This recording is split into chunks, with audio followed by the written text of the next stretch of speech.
Good morning to everybody. Thanks for attending and taking part in this Panelfit event, fully online, initially intended to be in person in Cologne, but given the COVID circumstances we've been living in the last couple of years, it has had to be online this time. Well, this is the part of a series of dissemination events by Panelfit. Panelfit is a EU-funded project which stands for Participatory Approaches to a New Ethical and Legal Framework for ICT. It's a project, as I said, funded by European Commission, and it started on the 1st of November 2018, and it's about to finish in a month's time, the 30th of April. Panelfit is composed by 11 institutions, among them the University of the Basque Country, which is the coordinator and to which I belong. The other 10 institutions, which are partners of Panelfit, are located in different places around Europe, from Germany to Italy. We are based in Spain. We have a big variety somehow of backgrounds and origins. The aim of Panelfit is to facilitate the adaptation process between new technological advances and legal frameworks by producing a set of editable, openly accessible guidelines, as well as offering operational standards capable of reducing ethical and legal problems posed by information and communication technologies nowadays. The main goals by Panelfit are to facilitate the implementation of the European data protection new regulation by producing a set of outcomes that serve as operational standards and practical guidelines able to reduce the ethical and legal issues posed by ICT technologies, suggest possible concrete improvements for current regulatory and governance framework for the same purpose, as well as to create mutual learning and support tools and to promote networking among stakeholders and policymakers, to increase the quantity and quality of the information available to policymakers, professionals, journalists, and general public. As I said, this event, which was meant to be in Cologne, is part of a series of events, part of the final disseminations events by Panelfit. The first one was about a month and a half ago in Madrid. It was delivered in Spanish under the title Discriminating Biases in Artificial Intelligence. It was followed by another one in Italian, at the beginning of March. We have this week on Monday, another one, a hybrid one from Vienna, under the title Managing a Secure Future with Artificial Intelligence, 2-minute guidelines and too little guidance. And we have followed this morning with an event which was aimed at members of the Parliament, the European Parliament, on the topic of anticipatory compliance. And tomorrow, 31st, from 9 in the morning until 12:30, we'll be having the second part on anticipatory compliance, a hybrid event which can be followed online, and that will take place physically from Brussels, where our coordinator and vice coordinators will be in person. They are actually right now flying to Brussels. In terms of the event today, I'm sharing. Give me a second. I will share the screen so that we can all. Oops.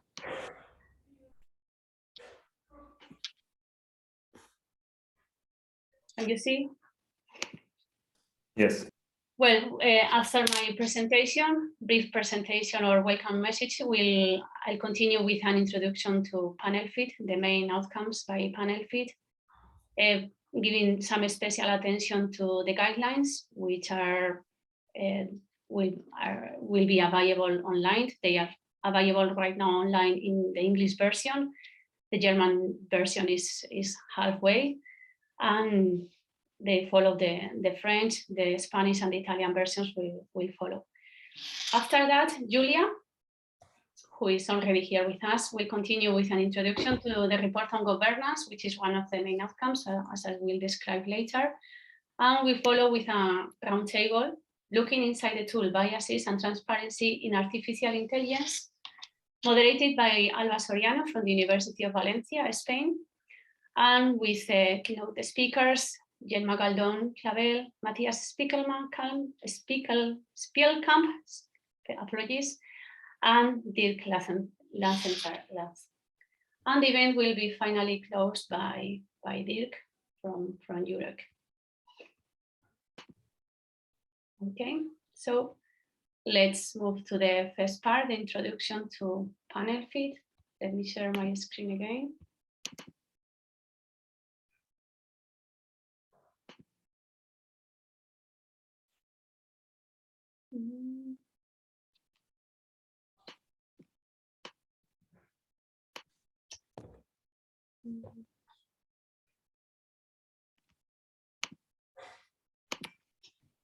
Okay, give me a second. I cannot. Yeah.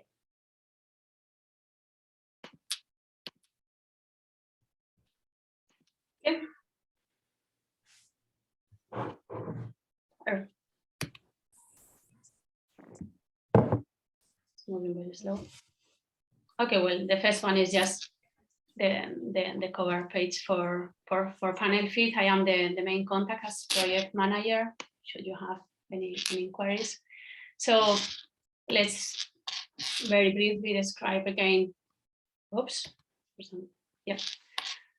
So what is the aim of Panelfit? As I said, is to facilitate the implementation of a new regulatory framework by producing a set of outcomes, which you will find available at our webpage. And let's describe. Okay, I see. The first one, the critical analysis, is mainly aimed at policymakers, and it studies or it describes the issues that raise ethical concerns, but that have not been adequately addressed by the regulation according to Panelfit. So a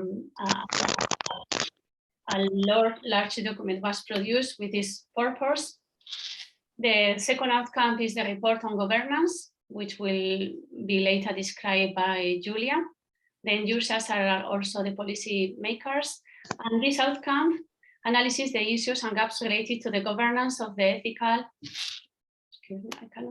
and legal issues of ECT research and innovation, and the monitoring of security and cybersecurity compliance. It has undergone a process of different reviewings with a network of correspondents, mutual learning, encounters, all of them in order to refine the document. All these documents are still under the revision of the RIA. We have not made them available openly at our website, but that they can be, upon request, they can be shared. They will be made openly available once the RIA approves them all. The third outcome, the code of conduct, is aimed at researchers and is an essential tool for researchers. It is a handbook for researchers, so they don't have to deal with the whole regulation.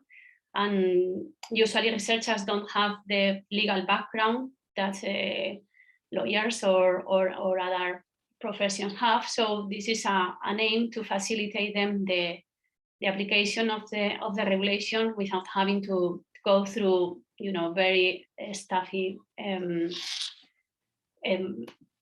documentation somehow.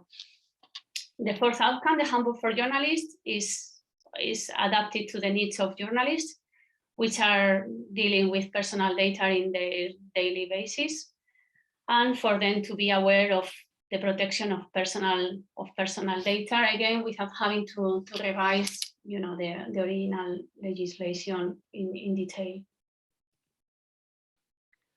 The fifth outcome, the Citizens Info Pack, is aimed at citizens And it has two versions, one of them adapted to vulnerable population needs.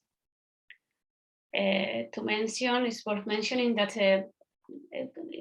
Code of Conduct, the Handbook for Journalists and the Citizens Info Pack have been translated into 5 languages. Apart from English, they are available in German, Italian, Spanish, and French. And the 6th outcome, which is actually the most important one, is the guidelines, which is aimed at research ethics committees, data protection authorities, data protection officers. It's a long document, about 300 pages, as a PDF, but it's available as well online, which is somehow more useful because it's a document more easily to be handled online, since it goes from one window to the other window and people can look for the information very, very quickly. I will very briefly share. Well, I will continue with this, and then I will pay some attention to that at the very end rather than now.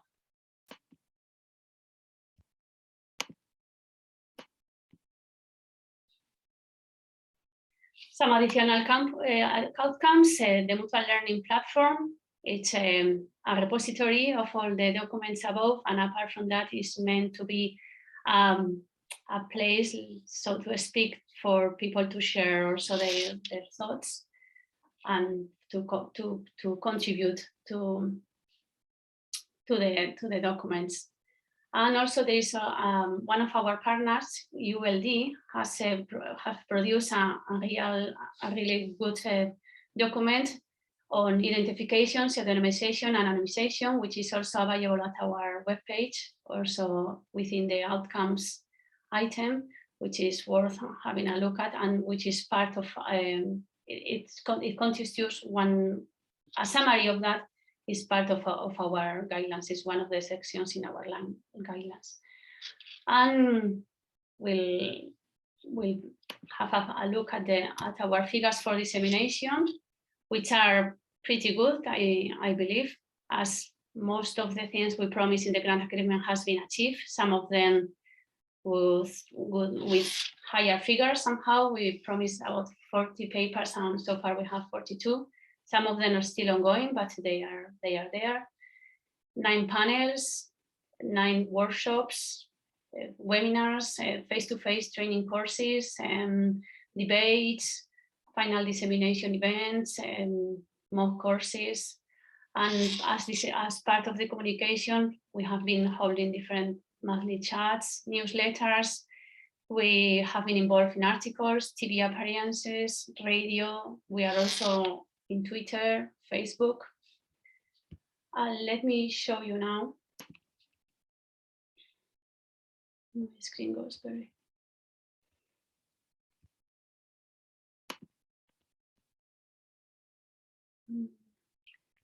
Let me share the guidelines now.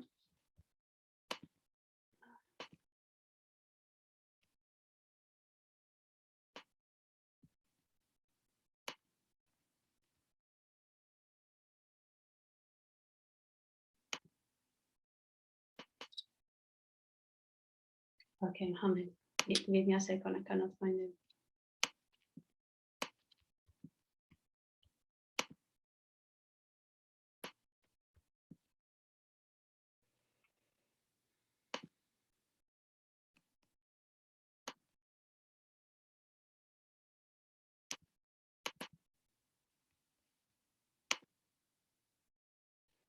Okay, these are the guidelines. What I was telling you is a long PDF, but it's a nice and manageable website. You can find it in English and in Deutsch so far. As I said, we'll have it also in Italian, French, and Spanish.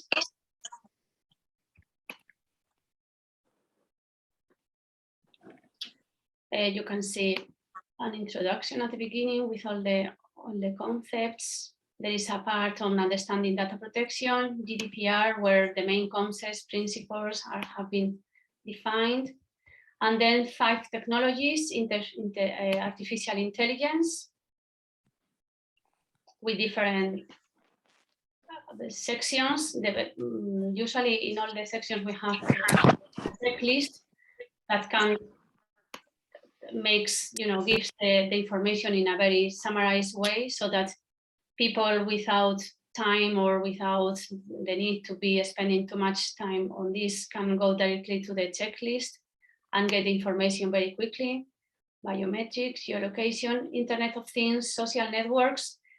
Also a very useful one, activities such as creating a website, organizing a congress, so that people who need to check what to do and how to do it in order to respect the regulation can very quickly come here and get a very quick perspective.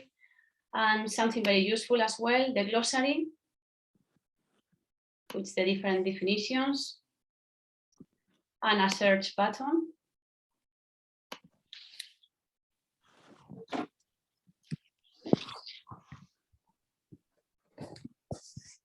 Which helps navigating through the webpage, and I said the German version.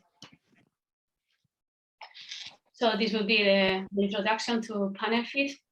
I'm project manager, so I'm not much into the technical details, so I hope my explanation was useful to you.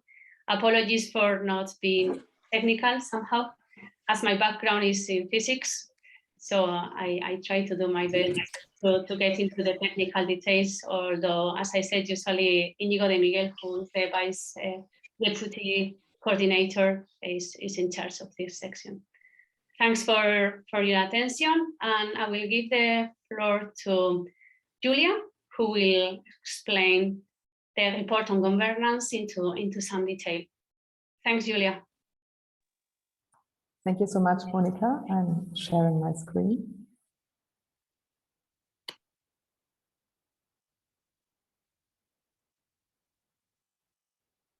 And yes, I'm going to present the report on the governance of data protection, ethical and legal issues in ICT research and innovation. And Monica has already presented some of the other outcomes. And here with the governance report, we are addressing policymakers. So we actually tried to suggest mitigation measures on the governance level for the ethical and legal issues. So today I'm going to present as a report. I'm going to talk a bit about the challenges and its structure, and about the approach and the methodology we took. And then I'm going to present the results, which of course is most important. And I hope that after this we might have a discussion on what we found out. So the challenges were, on the one hand, the stakeholder-based approach. As the whole Panelfit project, we took this approach, and it also shows the limits of qualitative research, because of course we couldn't interview and question that many stakeholders, but it was a good outcome. I'm going to talk about this a bit more when I talk about the methodology. And of course, it's a fixed-term project. So, for instance, we couldn't try out all the solutions we suggested, which would be nice for a project to come. And the term governance in itself is very complex. And what we call the normative building blocks of governance in the report are a hard law and soft law on the one hand, but also the field-specific ethical and legal requirements. And of course, if we talk about ICT, research and innovation, we talk about an ever-changing landscape, on the one hand with regard to the technical evolution, but also, of course, with the legal requirements. So, for instance, we could not know about the AI Act draft back when we finished the report. Yeah, our suggestion, or my suggestion here would be, maybe ethics can be a sort of constant in this changing fields. This is just the structure of the report, of course, introduction and conclusion. And we made a very interesting overview of the relevant legal and ethical requirements. And then we have the ethical and legal issues and gaps in ICT research and innovation, data protection governance. And these have been identified by stakeholders. And then we have a suggestion of mitigation measures. So this is an overview of the regulatory instruments and regimes we identified. So of course, there's the human rights regime, which kind of overarching all of them, the data protection regime, the research ethics regime, the ICT R&I regime in itself, and of course, then security and cybersecurity do also play an important role in ICT research innovation.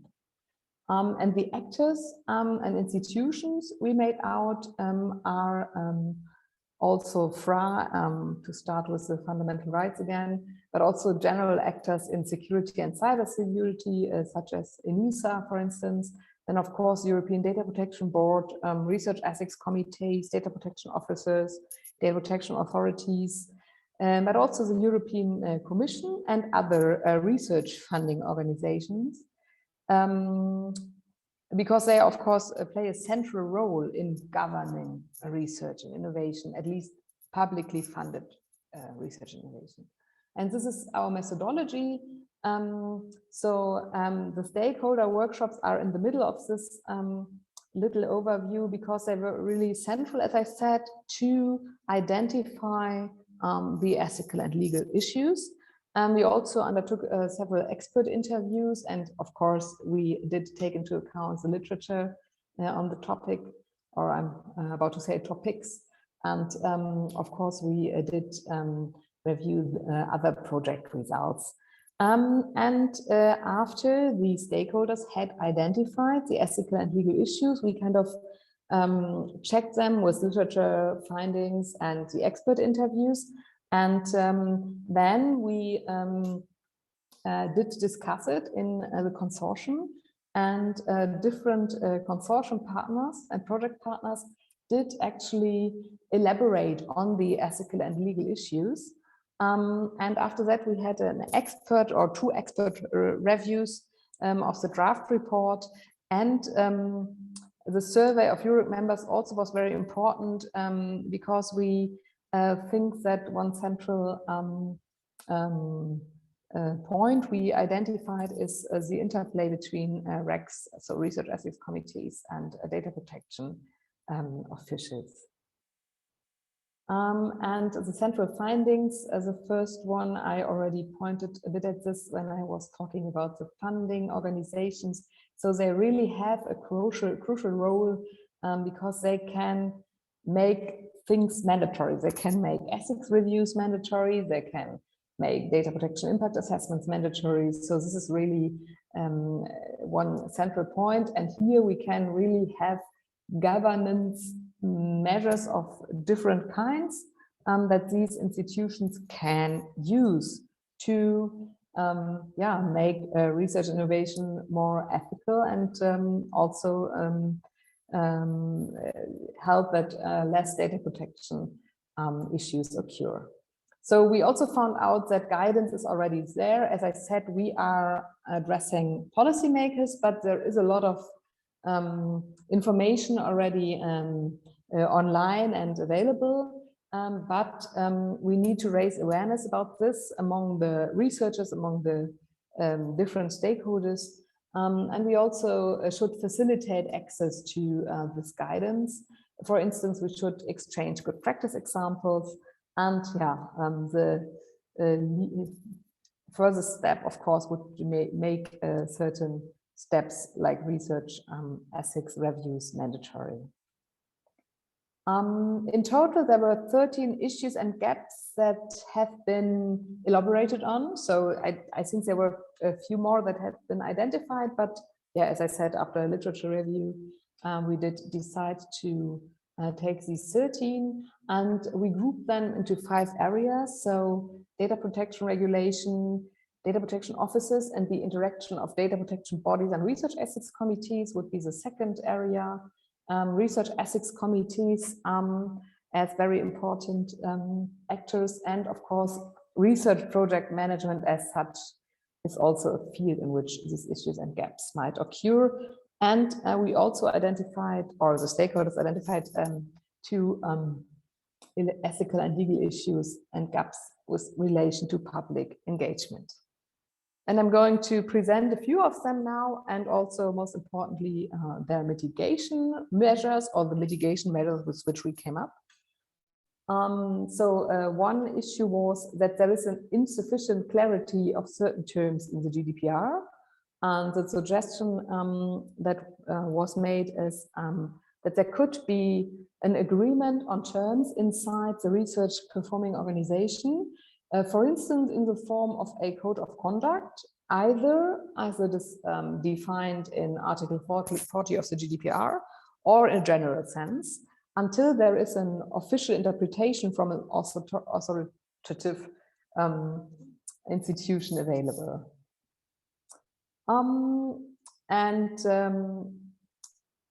Sorry, I'm not seeing the top of my screen. There is insufficient guidance on future and emergent technologies development by the GDPR. At least that's what our stakeholders said. And one mitigation measure here could be to make data protection by design a prerequisite for funding, and to make data protection impact assessments for FET projects mandatory. Another issue was a lack of group privacy protection, and the suggested solutions here would be that one could take a broad interpretation of the term personal data, or that the process of grouping individual is considered as a processing activity of personal data by association. So even if after the processing the individuals are not identifiable, this could be an approach. And also the term group privacy, which has had a lot of which has received a lot of attention in the last 10 years again, could also be defined as a legal term on its own. So its usage or dealing with group privacy could have legal consequences. The interaction of data protection bodies and research ethics committees has also been an issue, so to say, we came up, because there might be double structures, there might be unclear responsibilities. So it would be great if the relationship between research ethics committees and data protection bodies could be clarified. And of course, the mandate of research ethics committees in data protection should also, or could also, be clarified, especially with regard to GDPR compliance. Then there has also been said that the DPOs have inadequate infrastructure, so to say, with regard to the research funding process and the research performing processes. And so one idea could be to have an alternative first contact point for data protection questions within the research performing organization. And for this, for instance, research support offices or legal units could be created or expanded. And the guidance in this regard should be or could be specified for the researchers that are, for instance, applying for funding and are in this role to find out whether there are ethical or data protection issues with their research and innovation. And very importantly, exchange of good practices between data protection officers could help in the daily business. And for ethics reviews, we have seen that there is an inequivalent stringency in health fields and non-health fields. So the suggestion here is to have a governance model with different degrees of ethics, so to say. So we would have a no ethics governance model. So this would, of course, there's never no ethics, but this could mean that, for instance, researchers only seek approval for their research on a voluntary basis inside the institution, for instance. And the minimal ethics governance model would mean that the review would be mandatory also for certain types of non-health related research. That involves personal data processing in our case. And the proportional ethics governance would mean that we check if there is data protection, if there is personal data processing involved, whether there are risk for the individuals involved, and only then we have the ethics review. And the maximum ethics governance model would mean that all reviews are undertaken on the same level, so to say. It was also found out that there could be more networking among research ethics committees. So the cooperation on a European or even a global level would be great to foster this. And so a solution could be a common platform of exchange. And also the national governments could encourage to establish research ethics committees networks. And they should allocate sufficient funding for their work and networking. And also one way could be to make research ethics committees more accountable to the public to raise the motivation and reputation. So far I have kind of assumed that the ethical and legal issues are kind of known or are being already found during the research funding application process, but of course it could also happen that data protection risks occur during the research, and so there should be a culture that it is incentivized that issues come to light, and so there should be some support that people don't fear adverse consequences, like oh, we did this research and now we found out that data protection is an issue here. So we could define a procedure to report unexpectedly discovered issues and therefore adapt the research plan. And a central point of contact could be established, for instance, inside the funding agency, and a responsible office could be designated to manage the discovered issues. And also it has been pointed out that an emergency budget would be very helpful here. So the research can actually deal with the consequences. Yeah, so these are all the authors that have worked on the report inside the Panelfit project. And the main authors are Jurate Lex-Lutiene, Tom Lindemann, and me. And I'm looking forward to your questions and comments. And you can find, will be able to find the report on the Panelfit outcome page. So far, you have to contact Monica to get it, I guess, but it will be there as soon as it has been approved by the European Commission. Thank you.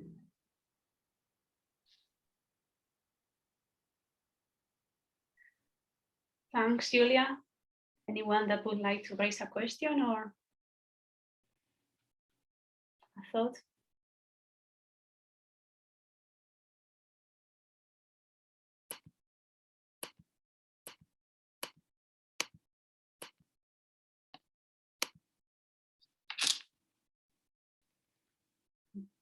I can see someone has raised. Yes, Sylvain Petitjean has raised his hand. I think can unmute himself, right? I think I don't need to do anything for him to be able to unmute.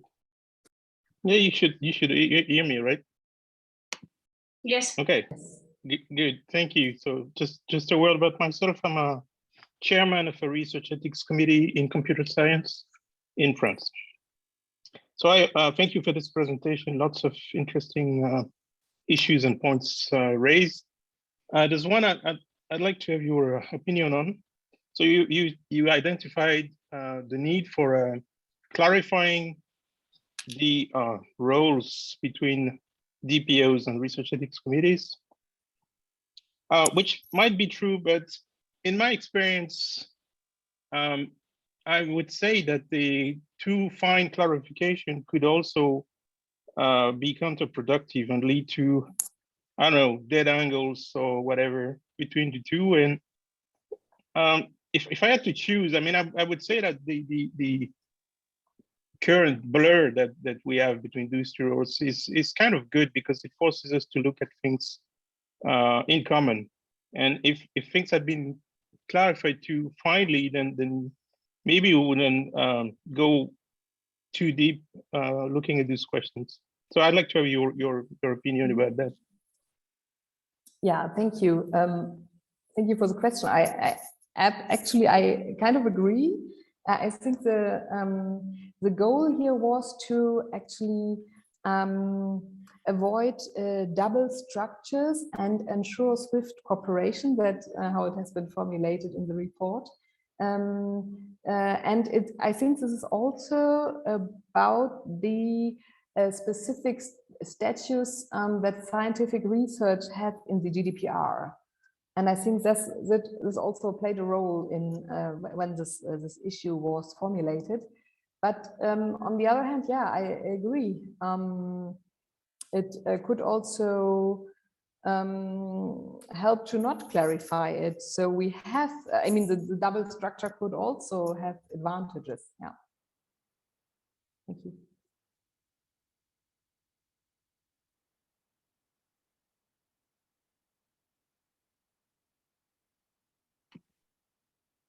Any further comments? I don't see any more hands raised. I see a Dirk hand. has raised his hand, and I think also someone else had raised his or her hand at some point in time. Yeah, I saw someone called Patricia, I think, but then the hand disappears again.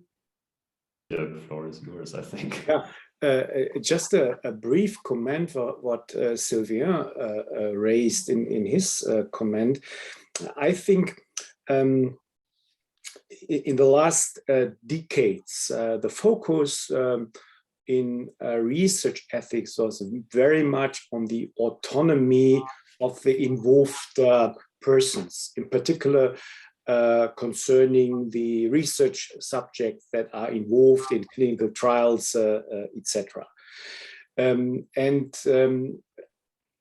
I think we have recently a kind of tendency to build up not away from autonomy, but as a secondary focus, a kind of system of trust concerning institutions like research funding organizations, research conducting organizations, performing organizations, etc.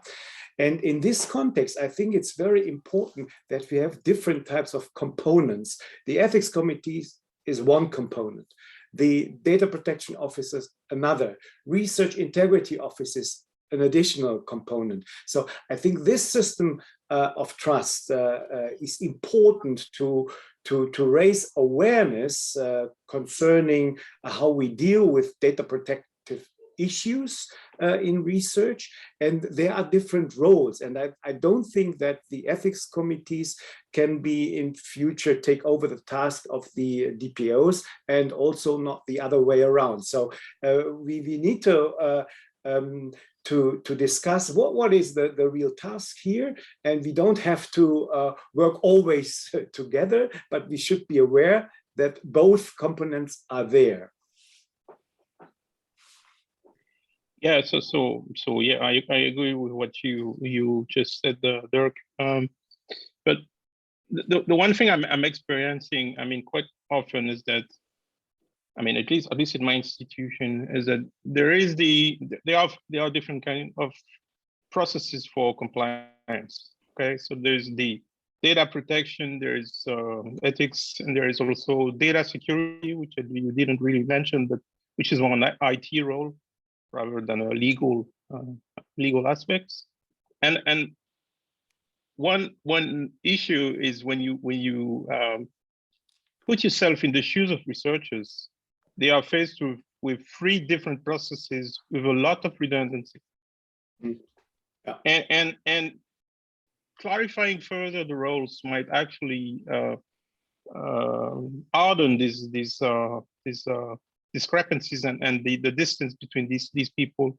Why? So there's a question of front end and back end, on front office and back office. Okay, so it should be simpler. The front office should be simpler for researchers, and then in the back office, it's a different story. Very much agree, Sylvain.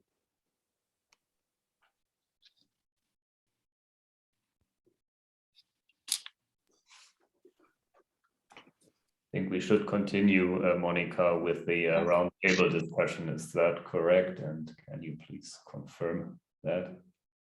Yeah, so Alba Soriano Arnaz is leading. Yeah. You can spotlight her. Yeah, give me a second. This should be.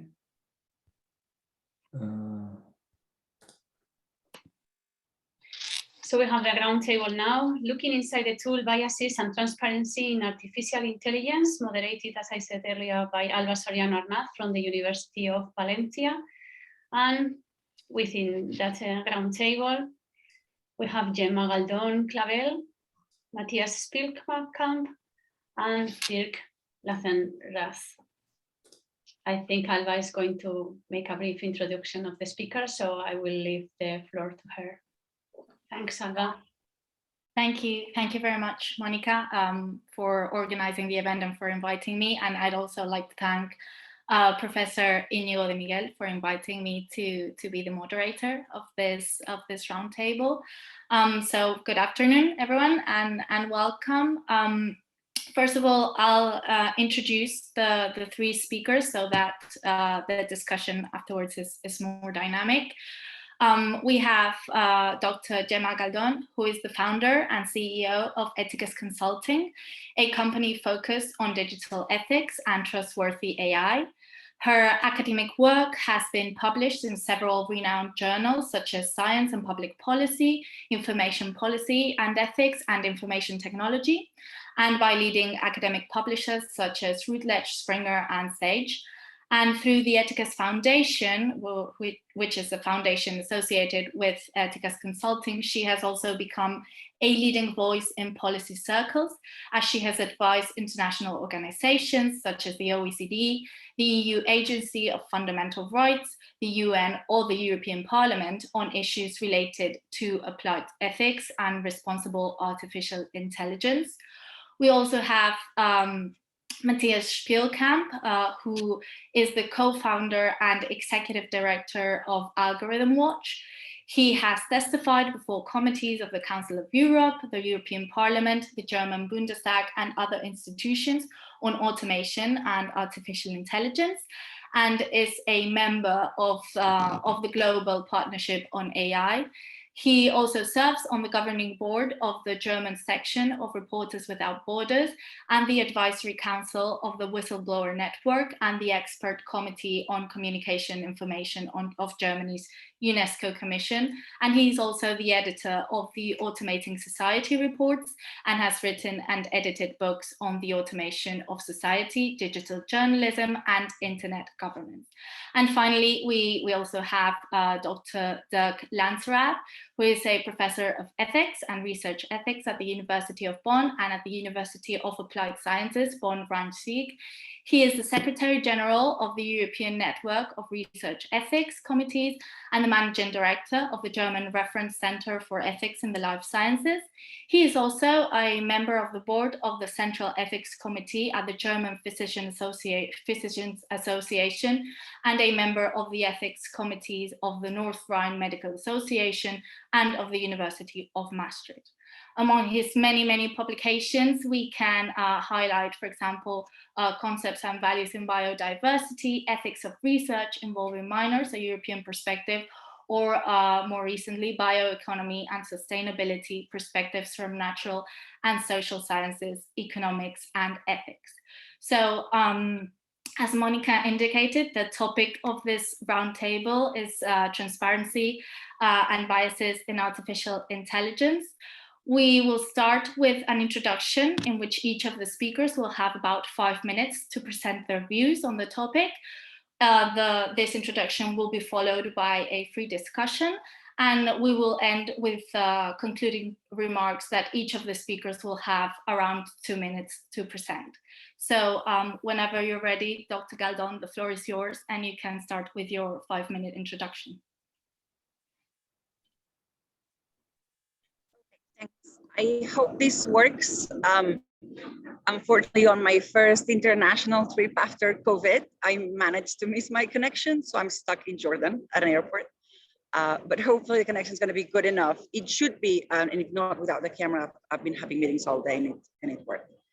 So thanks for the invitation and for allowing me to also have a sneak peek to some of the deliverables of the project, and to share with you what we have learned, what we are learning at Ethicus about transparency and bias in AI systems. As a side note as well, the RIA just asked me to write the guidance on algorithmic auditing for research. So we are very much seeing how all efforts are going towards auditing of our algorithms being one of the tools or solutions that can help us make transparency, algorithmic transparency, a reality. The way we approach issues of transparency is by trying not to reinvent the wheel. Basically, society has been negotiating how to mitigate negative social impacts of technology since forever. We have been innovating ever since we've been inhabiting the earth. We use several examples. The one that I like the most, because it seems very applicable, is the example of the car. When cars and engines were invented, cars didn't come with seatbelts or emission controls or speed limits or seatbelts. These are the things that we developed over time to ensure that we could maximize the social value of the car while minimizing its negative externalities, mainly running people over and polluting the environment. We do that all the time. Another example, when you buy a yogurt in a supermarket, the control of the yogurt starts with the milk, starts with the cow, actually. The conditions in which the cow is kept, the temperature of the milk, how the cow is transported from one place to another, how the milk is transported from one place to the other, how the milk turns into yogurt, how it's transported to the supermarket. And if all of that fails, you still have consumer protection law that allows you to complain and to seek redress because some things failed in the process of protecting your health. So we've been doing this forever. With the pandemic, we could have had vaccines a lot earlier if we had skipped clinical trials. We didn't, because we knew that clinical trials were key to society's trust in those vaccines.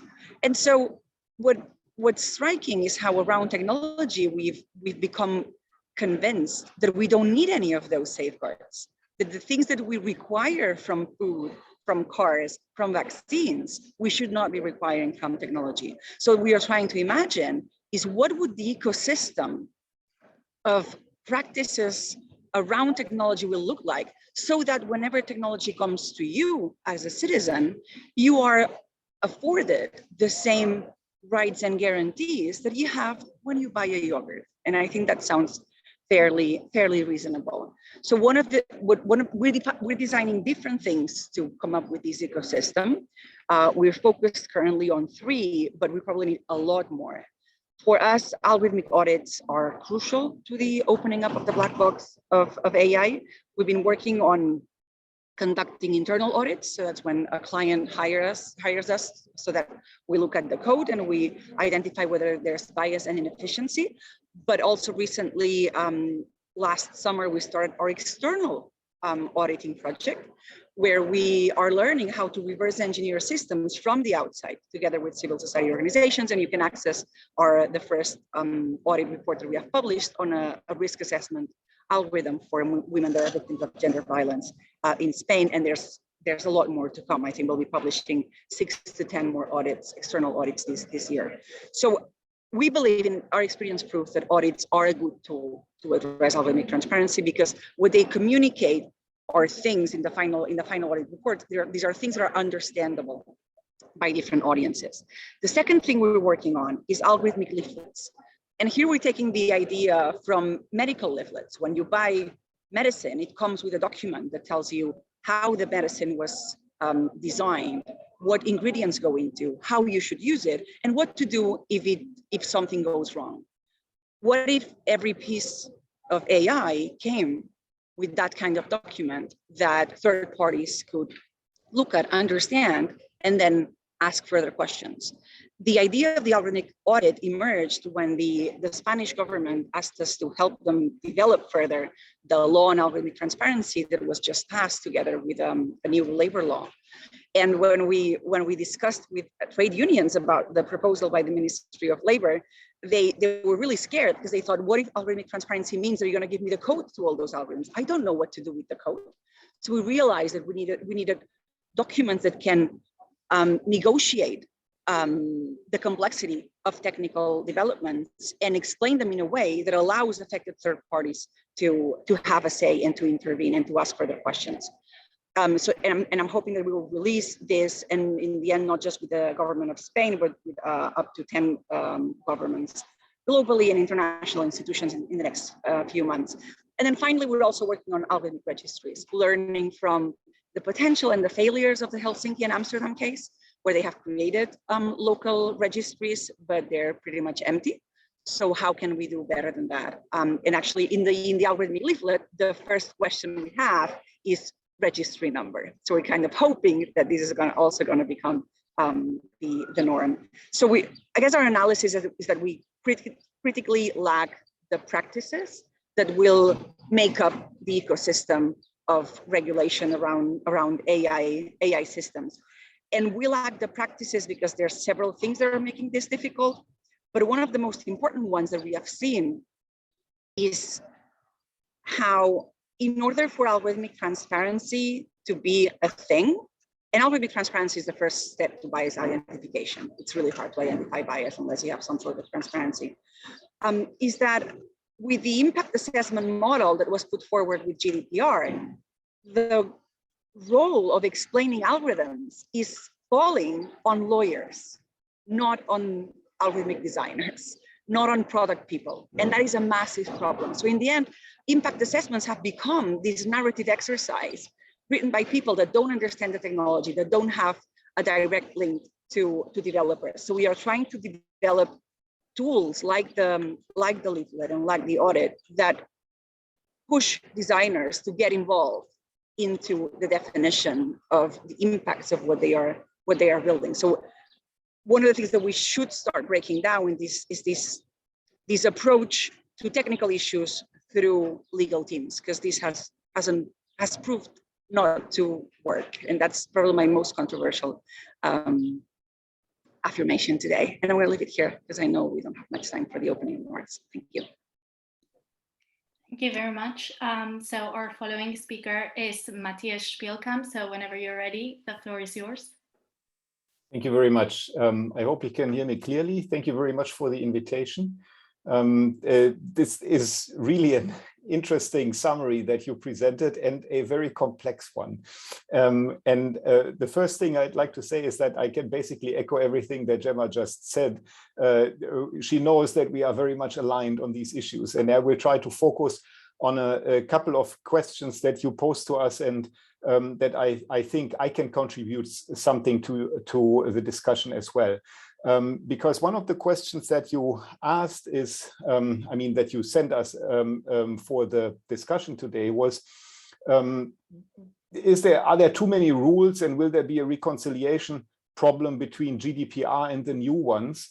Also, for example, the impact assessments in the case of the AI Act and the DPIAs, the data protection impact assessments. And Gemma already commented on that it's become a lawyer's exercise. I agree with that. I think this is problematic, but there's also something else that I find is problematic about this, because I can't say at the moment, because the AI Act, of course, is in the works. It's being negotiated, and we can't really say what will stay in the Act and what will be negotiated out and what will probably also be amended as additional provisions. But what we already see as a dynamic in general is that in many cases, people argue that the data protection impact assessments are sufficient to understand the risks of artificial intelligence systems. And I guess everyone here agrees that this is not the case, because some of what is going on can be covered with from the perspective of data protection, but other risks cannot be covered by data protection. And I think one of the most easy to understand or highlight this example, aspect with example, is that of predictive policing. Because if we are not talking about the individual risk assessment in the sense of who is going to be who is going to commit a crime, what individual is going to commit a crime, but the much more used system of hotspotting, meaning that where will crimes be committed, then these have effects on society and communities. At least they can have. I mean, I am convinced that they will have effects that need to be looked at. But all of this is being done without personal information. It is done with anonymized crime data. So a assessment by a DPA wouldn't even be done, to start with. They couldn't find anything because they are not tasked with such an assessment. Because if there's no personal data being processed, then there's no impact assessment. So this is not a theoretical problem. For example, we were asked to comment on a draft law that was introduced by the German northern federal state of Schleswig-Holstein recently. They have a very ambitious digitization law in that state. It's very interesting. It was co-drafted by Jan Philipp Albrecht, who many of you know as one of the main supporters of the GDPR. And what we find in there, and I think it's a good law in general, it has a very interesting approach, and it was interesting to read it. But for example, it does exactly what I explained right now. It focuses on on data protection impact assessment and says if that is done, then everything is fine. But it forgets, in a sense, that there are impacts of the use of AI, or as we call them, automated decision-making systems, that are not covered by that. So this is just to illustrate that this is not just a theoretical problem, but it already appears in practice now, and I think it will be seen more in the future. And then you asked about the status of standards that the regulation talks about. When can we expect something by? And this is a very, very contentious issue. This is the discussion about the conformity assessment that is proposed in the Artificial Intelligence Act, and that these conformity assessments are based on technical standards. Now, in a sense, I'm ambivalent about this, because for a long time we argued that, yeah, you can't really encode everything in law because it is a slow process to come to a new law. We see this at the moment with many of the laws that are proposed. The AI Act is a good example of this. How can we react to quickly developing fields like artificial intelligence and automated decision-making? And it seems that basing this on technical standards is a good idea. But honestly, I started to second guess that approach. It's no secret that it was sort of nudged by people who analyzed this. Many of you will also know the paper by Frederick Borgesius and Michael Wiehl about this, and how problematic the aspect of ownership and stakeholder participation in the development of these standards is. And we have first-hand experience of this, because years ago, when Algorithm Watch was a young organization, and I mean, it's not an old organization now, we've existed for about 6 years, but in the first year of our existence, or in the second, I can't remember exactly, it was the German standards organization who started conducting workshops on standardization of AI processes. And we participated in that. And we very, very quickly realized that it was just impossible for us to have the resources to have a continuous and meaningful say in these discussions, because these discussions are held by people who are employed by industry. I'd say 95% of them. The remaining 5% come from governments and sometimes from organizations that could count as civil society. I have an example from Germany. There is a group that works on behalf of the labor unions, who also sends a representative to those standards setting committees. Now, this is really a drop in the bucket. So the question of democratic participation in the standard setting process is a very, very pressing one.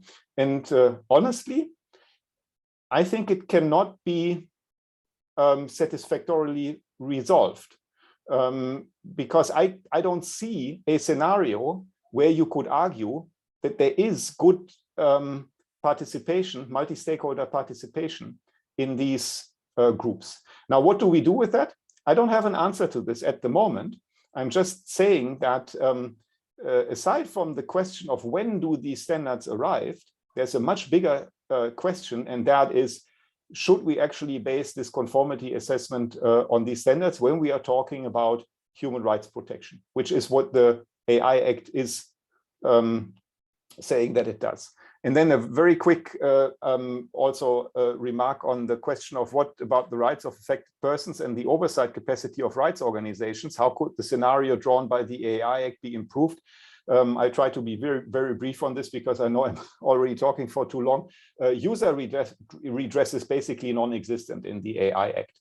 And why is that? Because it doesn't really see, or it doesn't really appreciate that there are people affected by this, because when we talk about users, we usually talk about the people who are the end users of such systems. And I understand why the AI Act takes a different approach, because the user of an AI is usually not the person who is affected by it, but is for example, a company. I use the example of people analytics. So SAP is producing a people analytics system, and Siemens is using this people analytics system. So Siemens is the user, and SAP is the producer of that.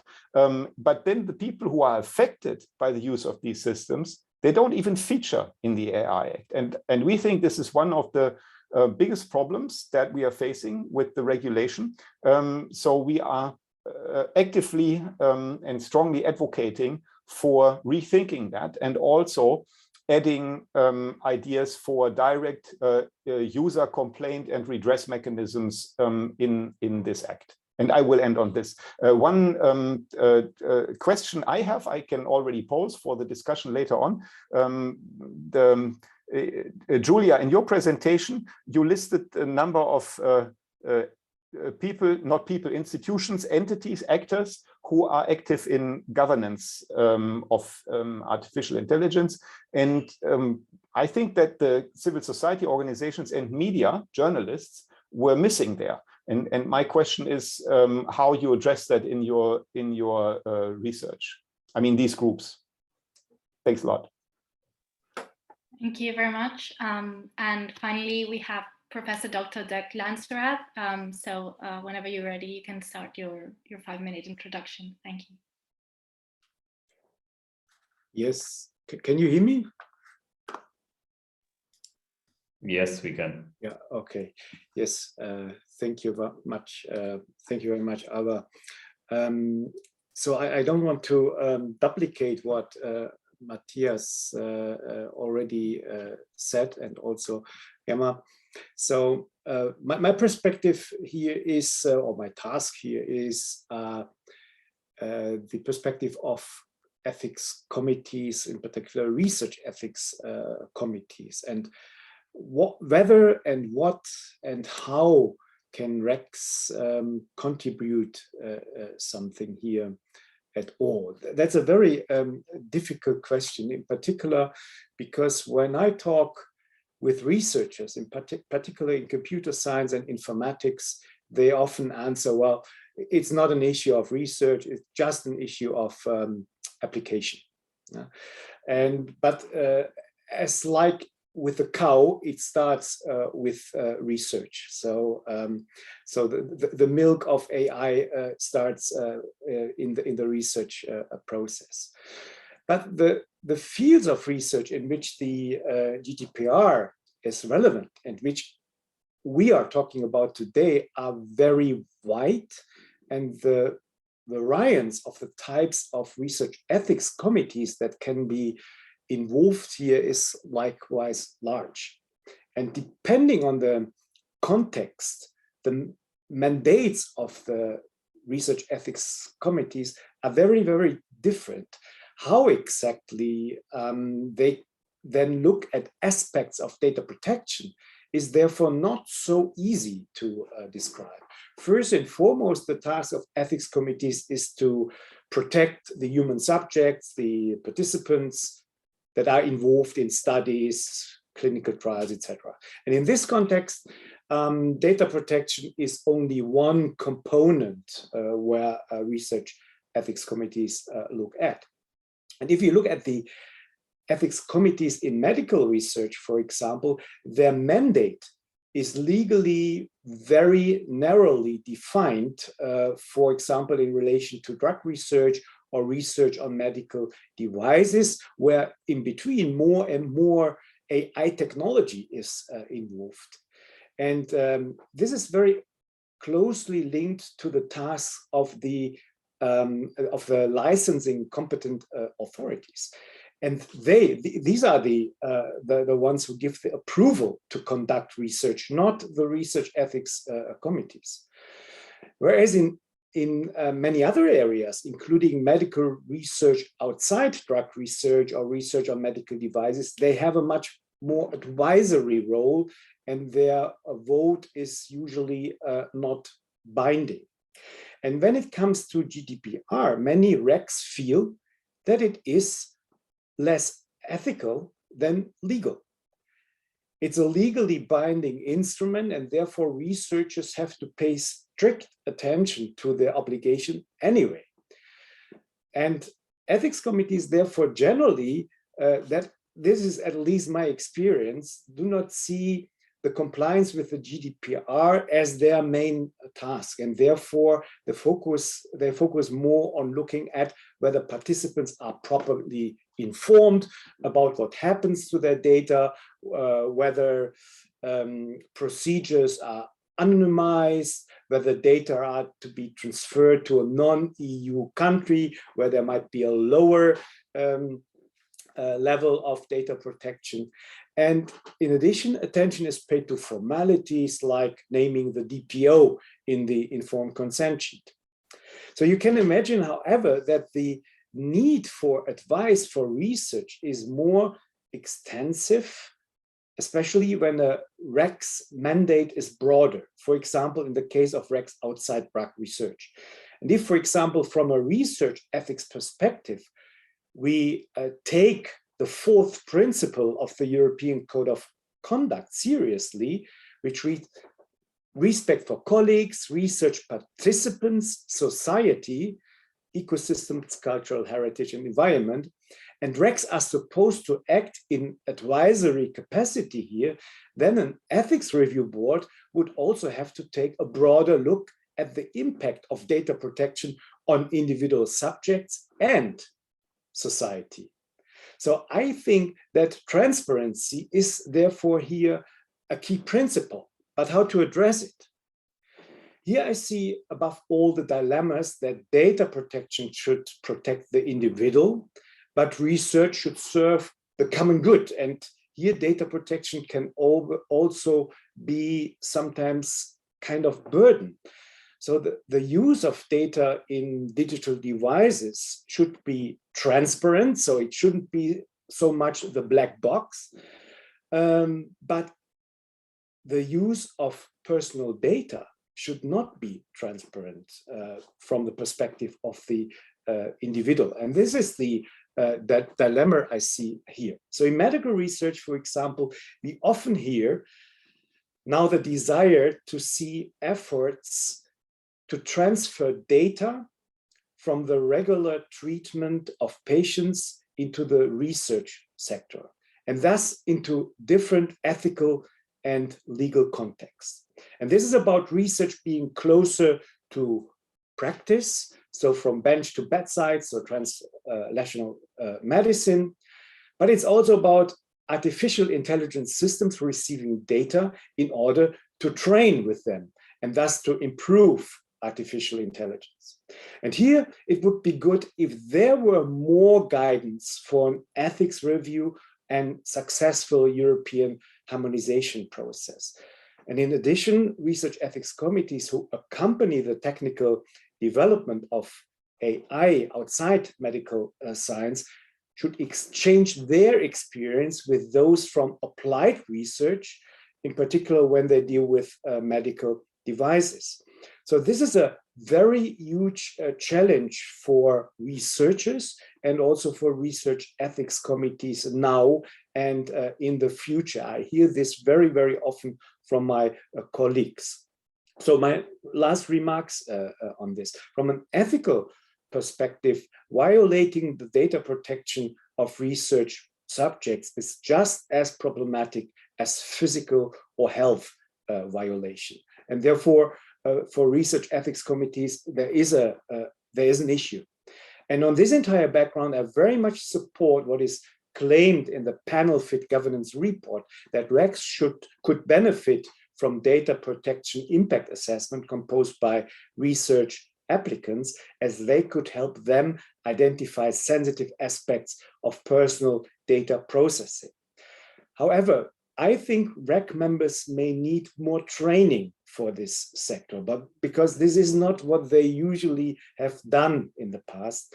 And UREC, this is the association which I represent here, could very much serve here as a platform of exchange, in particular, a platform of exchange of members from ethics committees that are in the medical sector and deal with medical devices, and with those from the sector of computer science, informatics, in the non-medical areas. And I think we need to transfer knowledge on this level, and we are very much ready to help here. Thank you very much.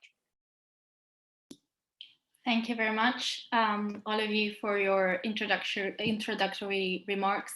So in order to start this session, if it's okay with you, you've already touched upon some of the main topics that are to be addressed.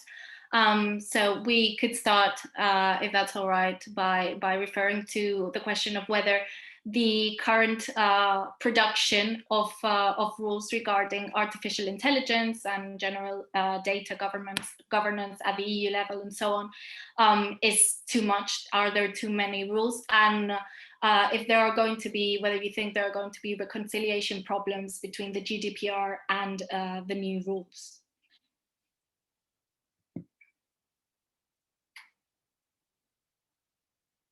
So if any of you wants to take the floor. I think because this is virtual, I think it's better if you just assign something to us, because it's kind of difficult to know who's going to speak. So if that's okay, since Matthias Spielkamp started referring to the overproduction of rules and the questions regarding data impact assessments, if you want to refer to that first question.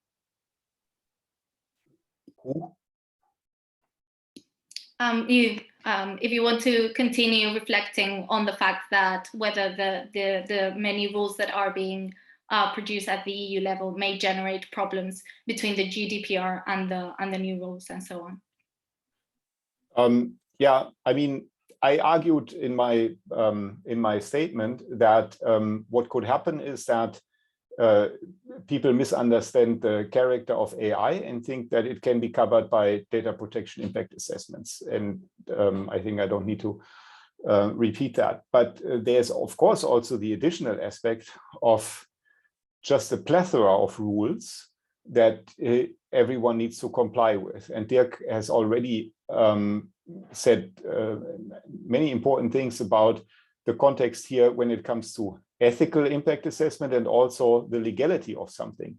So, I mean, in general, it is quite clear that everyone has to abide by the law, no matter what they are doing. So I guess that for many of the, in many cases, I'm not an expert. I'm not expert enough to answer here whether, for example, in all these issue. In all these cases, there is a data protection impact assessment necessary. But what you have to do is you have to understand whether your research complies with data protection law, because there's no way to position yourself outside of that. It is the law, and you have to abide by that. And I could give you, I mean, we are not a large organization. We are a small civil society organization, but we do research. And for example, what we do is we do research with we also call it auditing. We sometimes call it adversarial auditing. When we collect data from users, we call this data donation projects.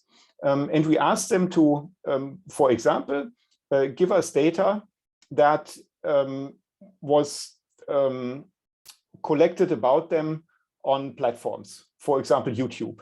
So we produce software programs that they install on their computers. And then we have to have a very clear and law-compliant data protection governance framework there. We need to inform the users accordingly. We have to make very clear what they're doing. And of course, all the GDPR provisions apply to us, whether it is security issues or someone says that they would like to have their data erased from the database afterwards. All this applies to us. So there is a ton of requirements that we have to comply with. And it's impossible to comply with all of that without the professional help or without the help of by professional lawyers. So we as a civil society organization have to invest money in legal fees, because we can't comply with the GDPR without this professional help. Now, is that a problem in principle?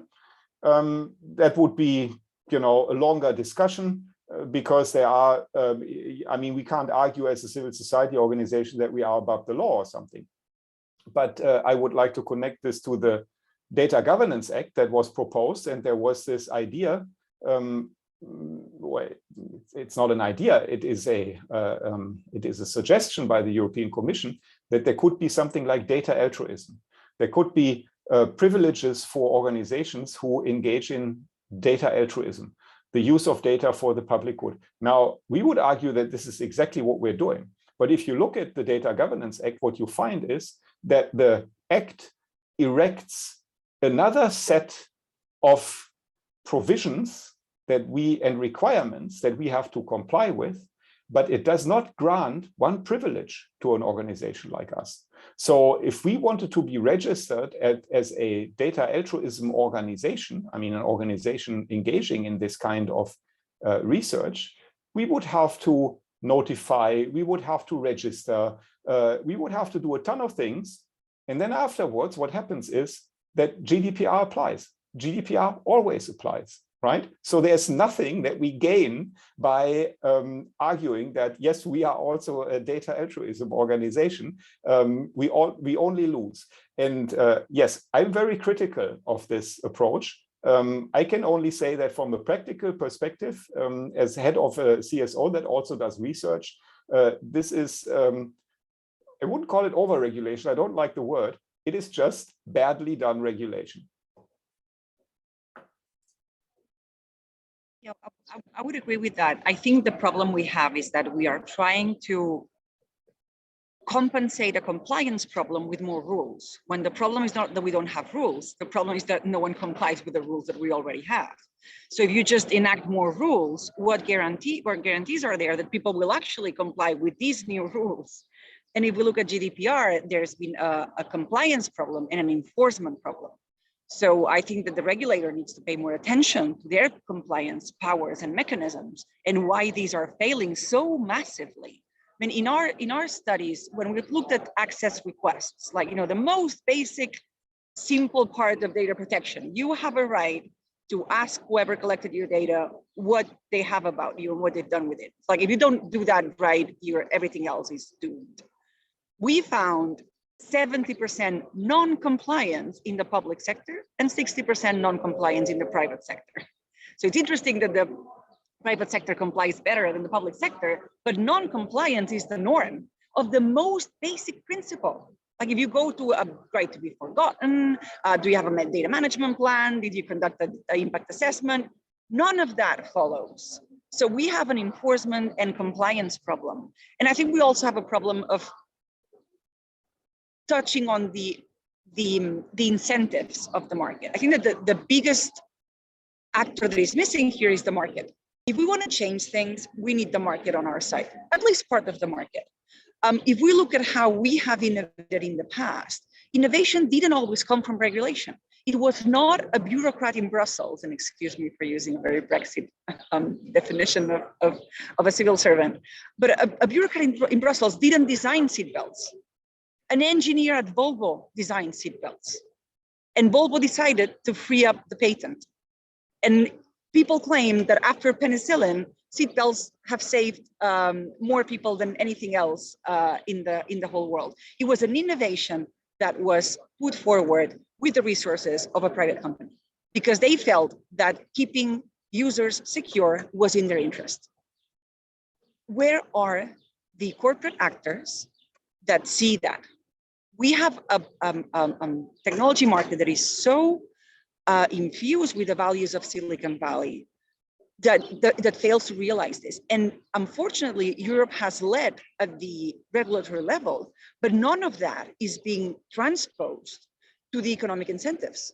So in Europe, we have really good laws for privacy, but no one's giving support to the market initiatives that want to make privacy by design a practical thing.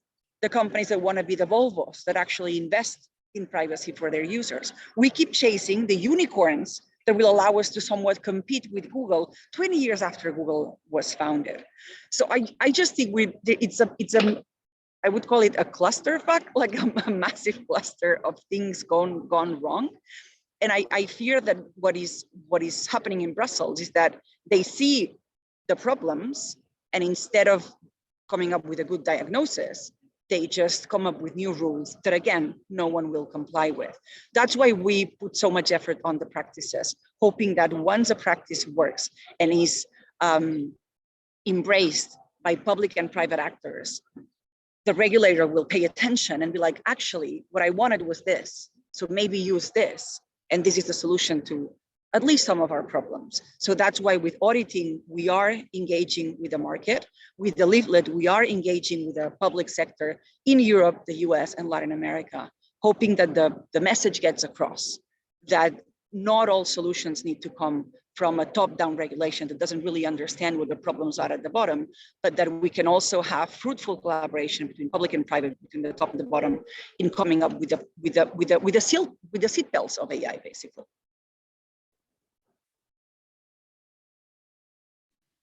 Thank you. We have a question in the chat. What role should data management plan play in enhancing research ethics when using ICT? So considering it's referring to research ethics, maybe Professor Dr. Dirk Lansrapp wants to answer this question. My feeling in all these data management plans, in particular in EC-funded project, is that it should, raise self-awareness of the researchers to reflect what they are doing and put it into some phrases to be more transparent here. So it's a kind of exercise to apply a certain type of compliance. Whether it works then in practice to make the projects better and to raise the way of compliance here, I'm not so sure about. Yeah? But this, I think this is the issue which Gemma and also Matthias raised a bit. Where is the whole executive factor here? So we have a lot of regulations here and there. And very often in those debates, the ethics committees come into the game, yeah, in the way for the speed limit we have the police, and for compliance with GDPR we have the ethics committees, but that cannot be the function of ethics committees. They do not monitor the work of researchers, and in particular not the work of those who apply those type of technologies. So I think we need much more political and policy fantasies to think about factors of compliance here. And I'm very sure that the ethics committees play a very minor role here, and giving only advice for making research in this way better. Maybe I can share with you how we do data management plans, because I love how we do them and I find them so useful. Like if you use a data management plan in a wise way, it is the source of all your solutions. So what do we do whenever we have a system before us? And we're talking about a data system. So algorithms is like after this, like the very basic thing. In a project or when we do consultancy with private actors, we identify each piece of data or a data set, when it comes into the institution, or so when it becomes part of your project, and when it's deleted, because data should always have an expiry date. So you map this. Every piece of data that comes from a different source, you see when it enters your system and you see when it exits your system. And then between those 2 points, you identify the 5 moments of vulnerability, which are always the same. The 5 moments of vulnerability, and not all of them may apply, but it's collection, storage, analysis, sharing, and deletion. Every piece of data goes through this process. And at every one of those 5 moments, and maybe you don't share it, maybe you don't analyze it, that's fine, you can delete some of these, but at the most you'll have 5 moments of vulnerability. At every one of those points, you build privacy by design mechanisms. So when you collect the data, you need consent, or maybe you need a legal basis, or you need to anonymize at the source because you don't need the personal data in your system, and then you can get rid of liability. You only have anonymized data. When you are sharing, it's different if you are sharing within your organization or with external partners. And so you build the mechanisms, the policy for data sharing. If you address this from the very beginning of the project, your life is going to be so much easier. Problem, when you do a data management plan in an EU project, partners have no idea where data comes from. And if they do, don't want to tell you. No one knows what happens to the data after the project. And people start getting crazy about whether they're password protected. And it's not about that. It is about what happens to the data and when do you analyze the risks and what mitigation measures you incorporate at every given time. You may anonymize at the source. Maybe you anonymize after analysis. Maybe you anonymize before publication. But at some point you need to anonymize in order to reduce liability. Sometimes you will need to encrypt data, of course. So it's just those 5 moments have a very short and very easy risk management risk assessment, and then build mitigation measures. And there you have a fantastic deliverable that describes privacy by design mechanisms in your system. And that is easy to understand, but for some reason, EU projects, and I do a lot of ethics review for the Commission, they just fall into this copy paste. Let's make sure we don't make any real effort towards this. And we just get pages and pages and pages on blah, blah, blah, that never actually addresses what the project is about. But again, because ethics issues are delegated to the lawyer, to the ethics officer, and what I need to map the data life cycle are the technical people. These are the people that I need in the room to ask them, so where's the data coming from? What are you doing with it? Who are you sharing it with? When can you anonymize it? And unfortunately, that crucial information never travels because EU projects tend to shield the technical people from ethics, when the whole point of ethics is to permeate the technical decisions.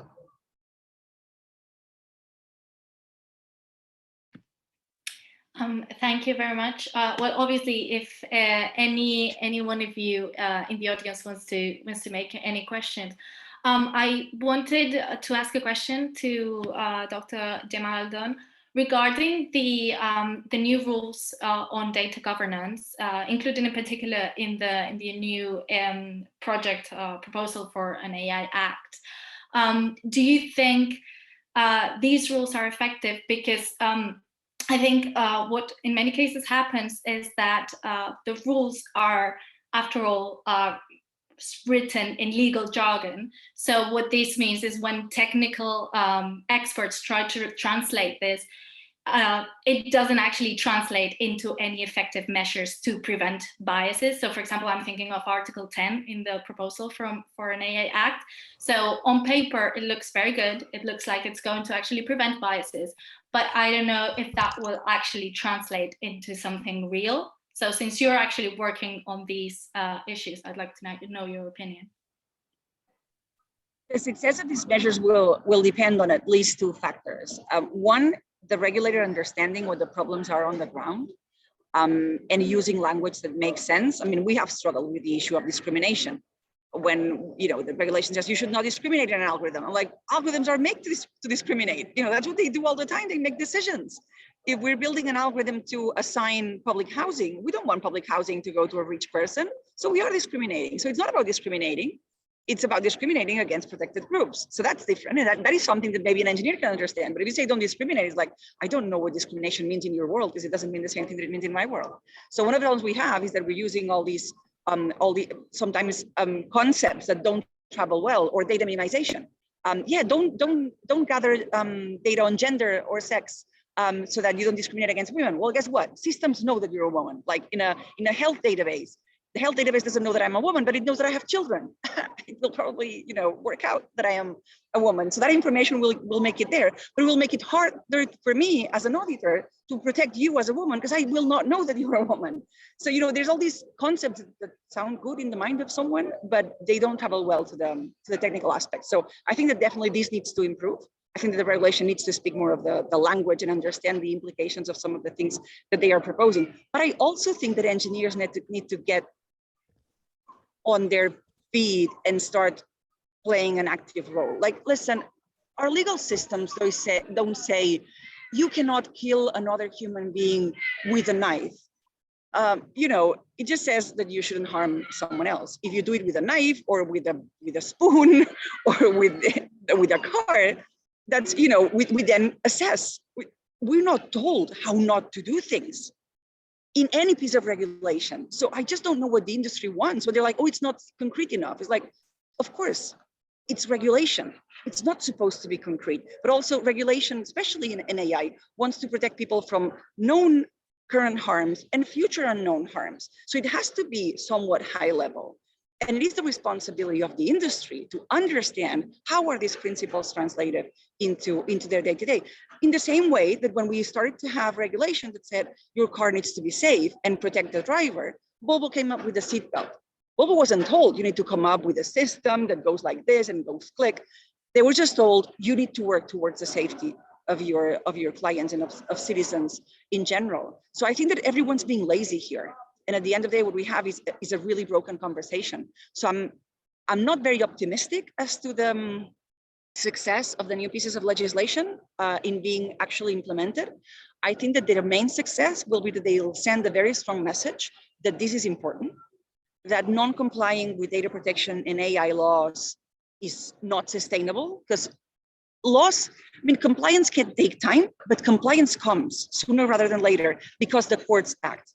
We're having court decisions on algorithms every month, and many of them are outlawing algorithms. In the US, they're already deciding that when an algorithm is ruled to have worked in illegal ways, the company is not only forced to delete the algorithm, but also the training data.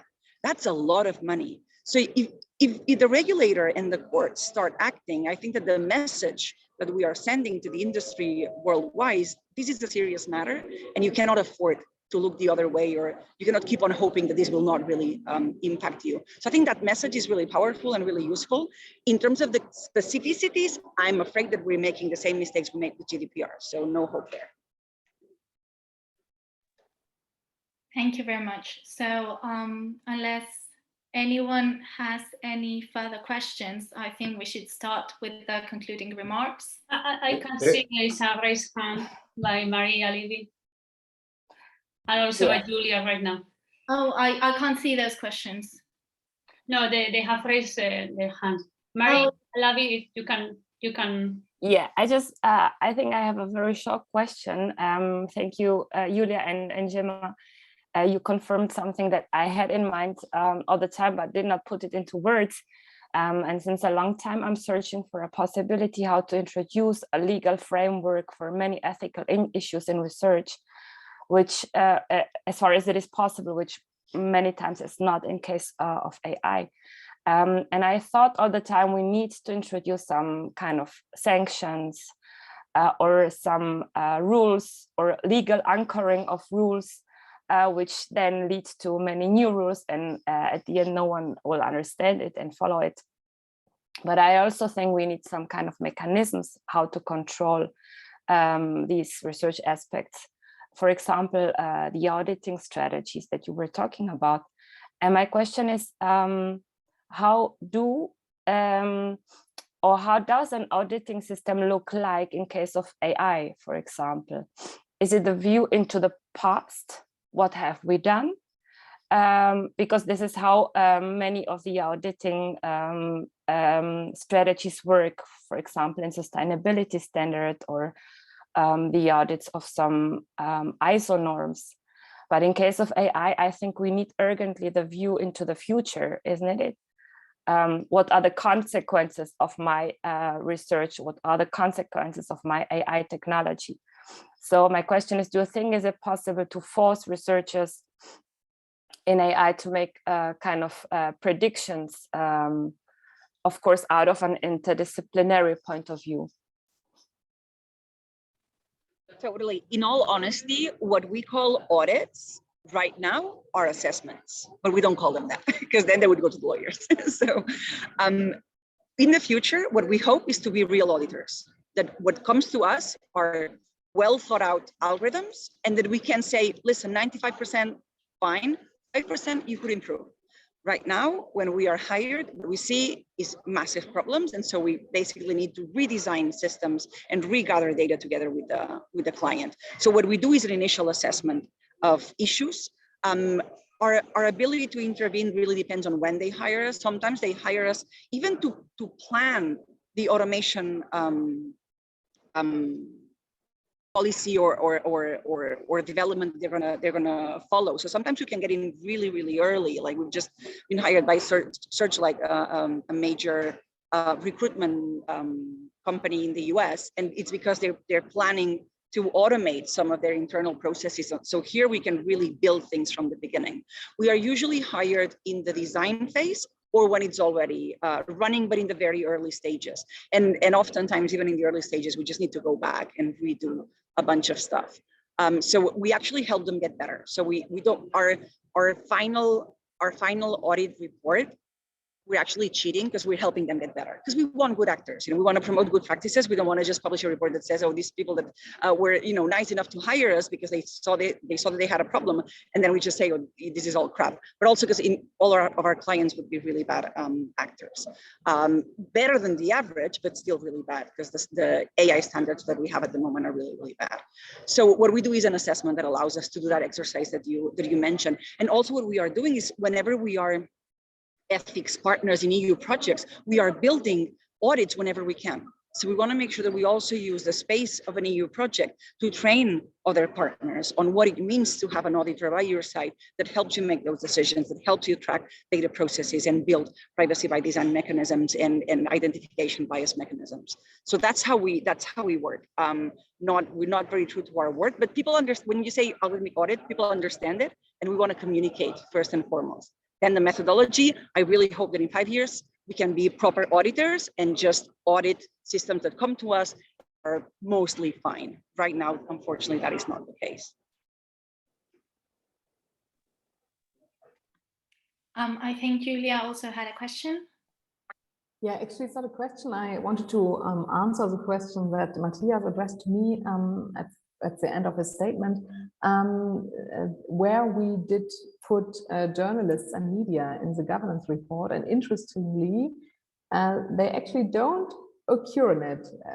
Despite many stakeholder consultations we had, I think that is due to the fact that we were really focused on this research funding settings, the European Commission funded research and innovation. But I think it's a very interesting point, especially since we said we consider the term policymakers broadly. So I mean, press and news media as fourth power, of course, come to mind here. And especially, as you said, for AI and algorithm ethics, I mean, most ethics papers, or many of them, do quote work by journalists. For instance, if we think of the infamous Compass software, everybody quotes Julia Angwin and her colleagues and her work for ProPublica, right? So this would maybe present an interesting addendum or something. So some work we could do in the future.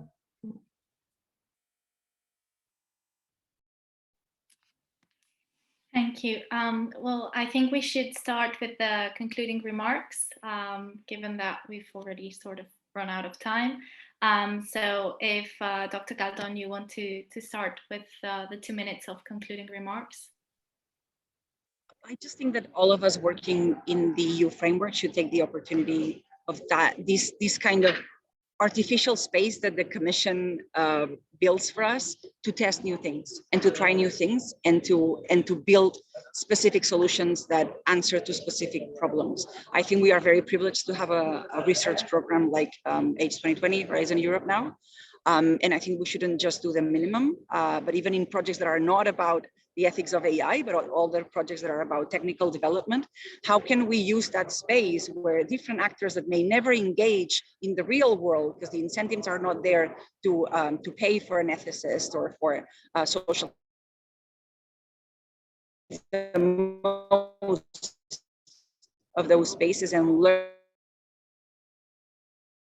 I think there's a lot of potential for those spaces of somewhat artificial collaboration to be more fruitful than they are at the moment.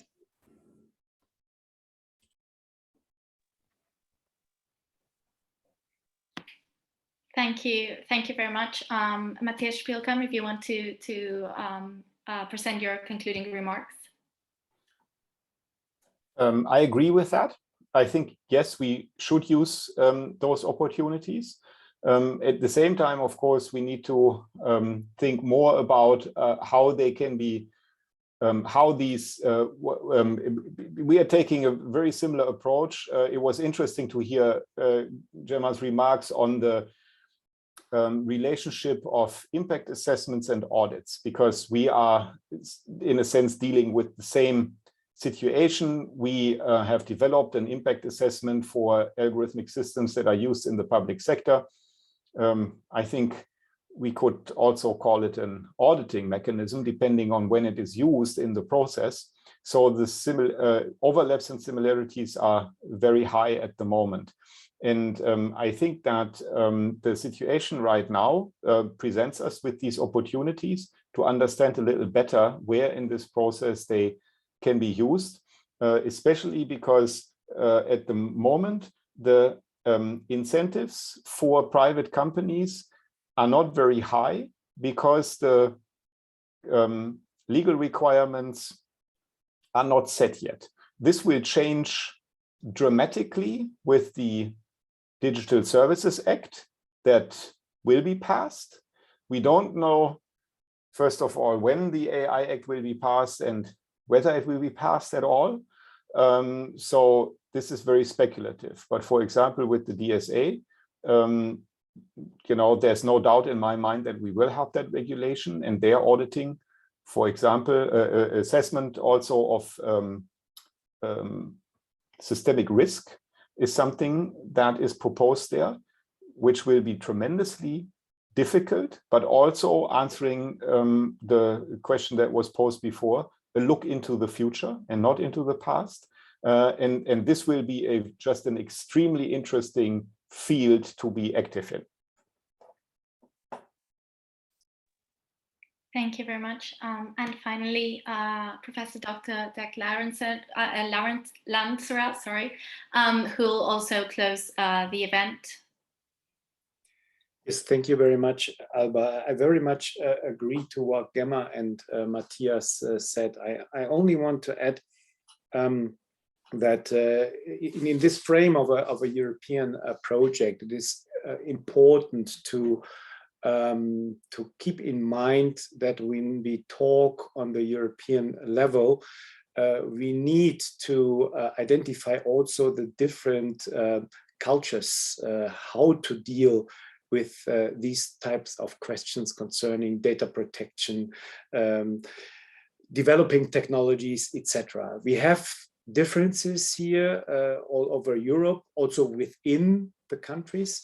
And I think it was a wonderful discourse today, and we should keep on to improve this discourse in Europe on the European level as well as on the national levels, because I think the different applications have very different challenges, whether we talk about police, about research, about banking, about tracking, etc., etc.